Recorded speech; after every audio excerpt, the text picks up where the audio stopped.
Hi, good morning. Welcome to my channel. Hanggang kailan at hanggang saan susubukin ang pagiging katapatan ng isang housekeeper? Para sa akin, hanggat kayang susubukin ang pagiging katapatan ng isang housekeeper. But anyway, I'm Sha and this is Israel Hotel Housekeeper Channel.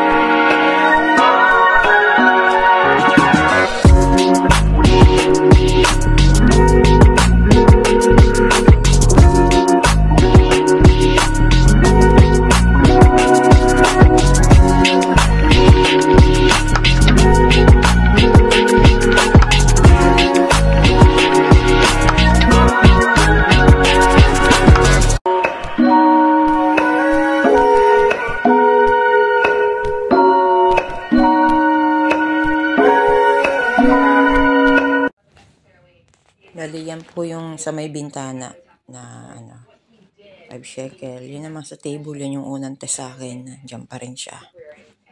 Bali, ito namang nasa kama, nasa ilalim ng bed yan. Diyan, sa ilalim ng comforter niya nilagay. Pinalitan ko yan bed, pinatong ko na sa ibabaw. Tapos yan sa may malapit sa lababo. 5 shekel. Bali, Hello, 4 na test yun. Welcome to my channel.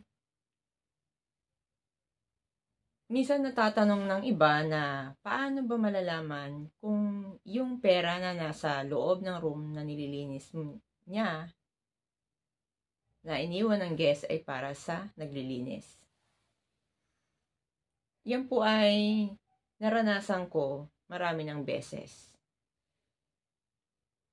Kapag nasa kama, nasa ibabaw, para sa'yo yun. Ibig sabihin, kailangan mong paltan yung cover ng kama. At maraming paraan si guest para malaman mo na yung perang iniwan na yon ay para sa'yo. Pero itong kaso na to, na naranasan ko na ilang araw, at lalo pang tumindi yung aking pagdududa kahapon. Kahapon po na November 16 sa aking paglilinis sa stayover. Noong una kong nilinis yung room na yon, ay nakakita ako ng pera sa table dun sa malapit sa lagayan ng tubig. Basta pag ang rules ko na kapag andun ang pera, ay hindi yun para sa akin. Or basta pag ako ang naglilinis. Sumunod na mga araw, nilinis ko ulit ang room na yon. Nandun pa rin yung pera at hindi ginagalaw ni guest. May nakita akong 5 shekel doon sa may carpet malapit sa bintana. Hindi ko siya pinulot. Hinayaan ko lang siya doon. Basta yung purpose ko, magpa-vacuum lang ako. Makalipas ang isang linggo, sa CR naman, another 5 shekel nakapatong malapit din sa may gripo, sa may lababo.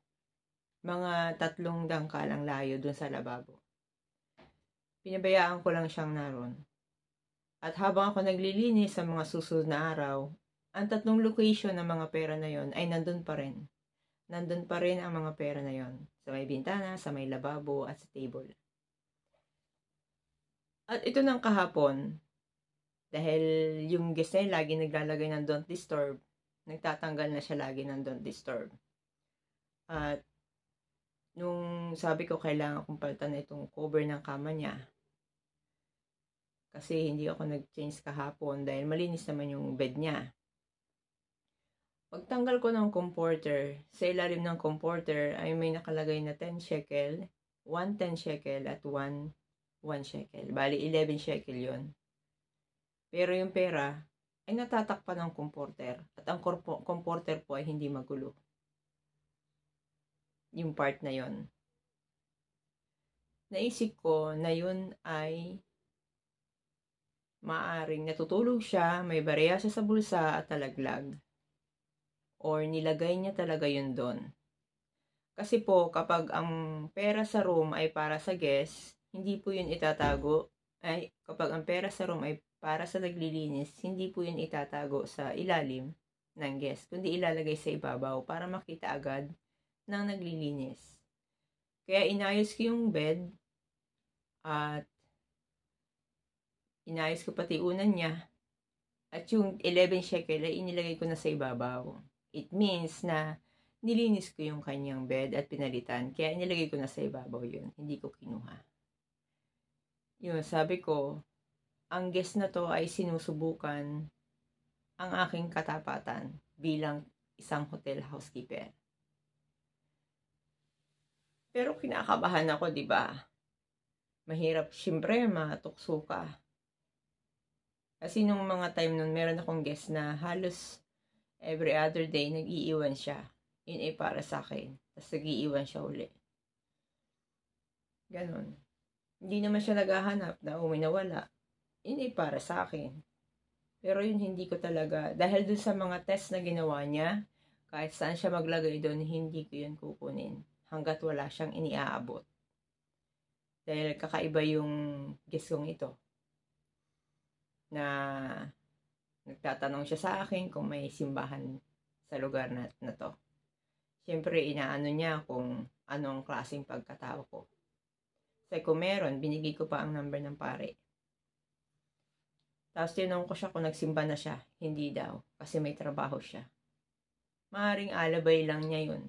Tinitingnan lang talaga niya kung ano yung pagkatao ng housekeeper. Kaya, may isa pa na kaso doon sa table na inipit ng guest doon sa bag sa may table, ibang row naman yun, yung 20 shekel. Dahil sa hindi lamang ako ang pumapasok doon sa room, dahil baka mawala at ako mapagbintangan, pinatungan ko siya ng paper bag doon pa rin sa table na yun para hindi siya mawala.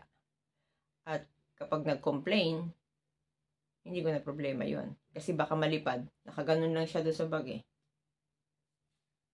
Papel na pera.